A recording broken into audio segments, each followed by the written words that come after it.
Hello friends, कैसे हैं आप सब? बढ़िया। चलिए देखते हैं आज मैथ्स का एक ज़बरदस्त सवाल दोस्तों। ये सवाल आपको ट्वेल्थ क्लास के डिफरेंशिएशन में आपको मिल जाएगा दोस्तों, और काफ़ी इंपॉर्टेंट क्वेश्चन है। ये आपको टीजीटी मैथमेटिक्स का एग्ज़ाम, पीजीटी एग्ज़ाम, व्याख्याता भर्ती परीक्षा, JE exam, SET exam, assistant professor exam, सब में काम आएगा दोस्तों। ज़बरदस्त सवाल है और आपको आज ये सवाल सिर्फ एक लाइन में और सिर्फ एक मिनट में बनाना हम सिखाएंगे दोस्तों। हमको कोई फॉर्मूले को नहीं देखना है। यद्यपि आप कहेंगे तो मैं इसका प्रॉपर फॉर्मूला भी आपको बताऊंगा कि ये कहाँ से आया, कैसे आया, क्यों आया, लेकिन हमको क्या बनाना है, क्योंकि अगर एग्जाम में आएगा तो आपको मतलब किससे होता है, जल्दी से जल्दी आंसर लाने से मतलब होता है दोस्तों। तो बस आप वही ट्रिक आज देखने वाले हैं। तो चलिए जल्दी से शुरू करते हैं। हमको क्वेश्चन में ये कहा गया है कि find the equation of tangent at origin, अर्थात जो वक्र आपको दिए गए, जिन दो वक्रों के समीकरण दिए हैं, उन दोनों वक्रों के समीकरण में आपको क्या करना है, मूल बिंदु पर स्पर्श रेखाओं का समीकरण ज्ञात करना है। ओरिजिन में टेंजेंट जो है उनका इक्वेशन पता करना है दोस्तों। तो सबसे पहले तो आपको ये पता होना चाहिए, क्योंकि देखो टेंजेंट एट ओरिजिन, ये जो बात यहाँ पे लिखी है वो हमारे क्वेश्चन को बहुत सरल बना देगी दोस्तों। वैसे अगर आप देखेंगे तो मान लो कोई भी वक्र है, कोई भी कर्व है y equals to f x, और उसका कोई भी पॉइंट, मान लो ये कर्व हो गया, इसका पॉइंट हो गया x1 y1। यहाँ पर अगर अपन टेंजेंट खींचते हैं तो उस टेंजेंट का इक्वेशन दोस्तों क्या होगा बताऊंगा मैं आप लोग को, y minus y one d y by d x. ठीक है, d y by d x tangent खींच रहे हैं आप, और ये d y by d x x one y one पे खींच रहे हैं into x minus x one. ये टेंजेंट का इक्वेशन है दोस्तों। हम ये फॉर्मूला यहाँ नहीं लगाएंगे दोस्तों।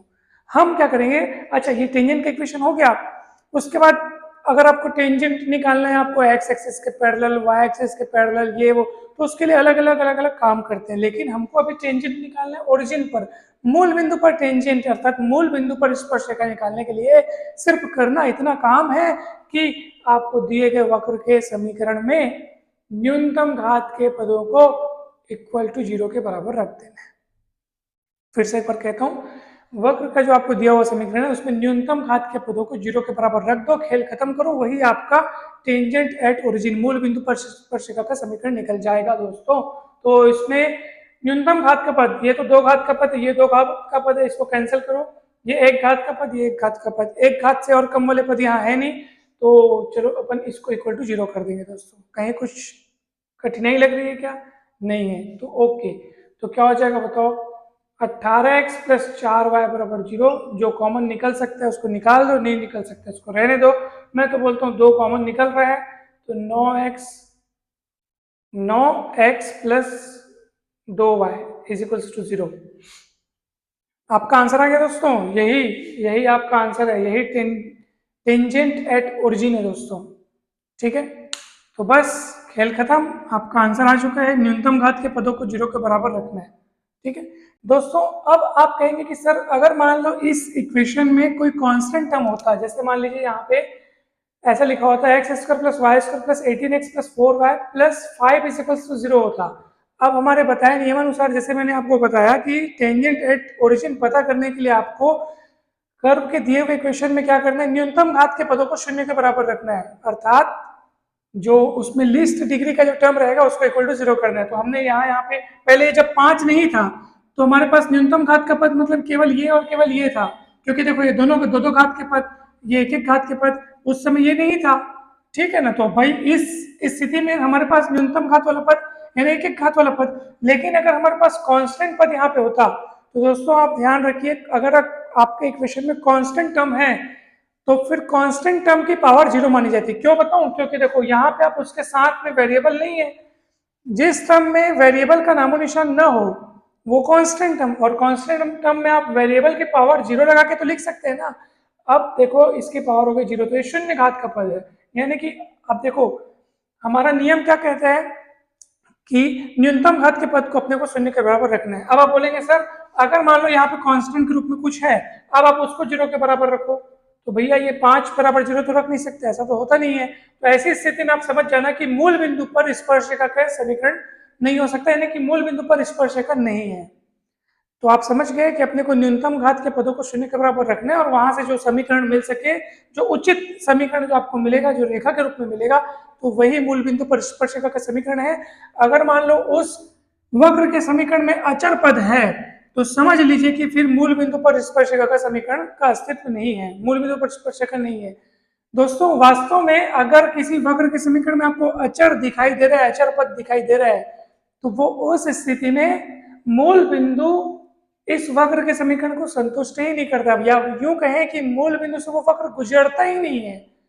क्योंकि देखो वक्र मूल बिंदु से तभी गुजरेगा यदि मूल बिंदु के निर्देशांक अर्थात 0 0 उस वक्र के समीकरण को संतुष्ट करते हो, तब वक्र मूल बिंदु से गुजरेगा।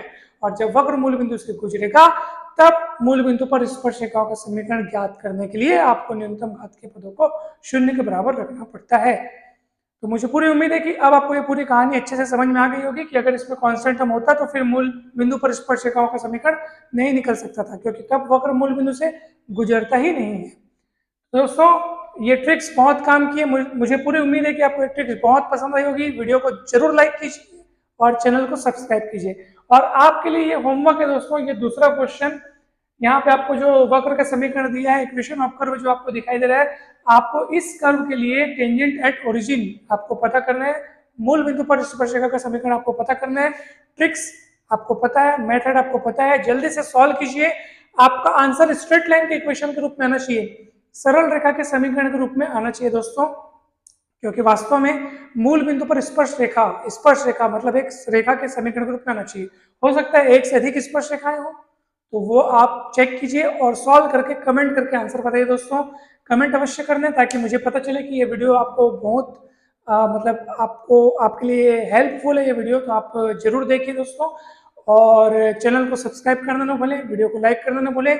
चैनल पर जाकर के आप विभिन्न प्लेलिस्ट में अनेक वीडियोस देख सकते हैं, अलग अलग कॉम्पिटिटिव एग्जाम के लिए अलग अलग प्लेलिस्ट है, व्याख्याता भर्ती परीक्षा, सीजी सेट एग्जाम, सहायक प्राध्यापक भर्ती परीक्षा, पीएससी, व्यापम, सबके अलग अलग प्लेलिस्ट बनी है दोस्तों। जरूर जाइए, जरूर देखिए और वीडियो को खूब शेयर कीजिए सारे दोस्तों के साथ, वीडियो को लाइक भी जरूर करें। और दोस्तों अगर आप हमारे व्हाट्सएप ग्रुप से जुड़ना चाहते हैं तो हमारा व्हाट्सएप नंबर आपको डिस्क्रिप्शन बॉक्स में दिया हुआ है, वहां से आप हमारे व्हाट्सएप ग्रुप से जुड़ सकते हैं। आप सभी को बहुत बहुत धन्यवाद। आप सभी खुश रहें, मस्त रहें, स्वस्थ रहें, प्रसन्न रहें और कमेंट करके जरूर बताइए कि ये ट्रिक आपको कैसा लगा। Thank you so much.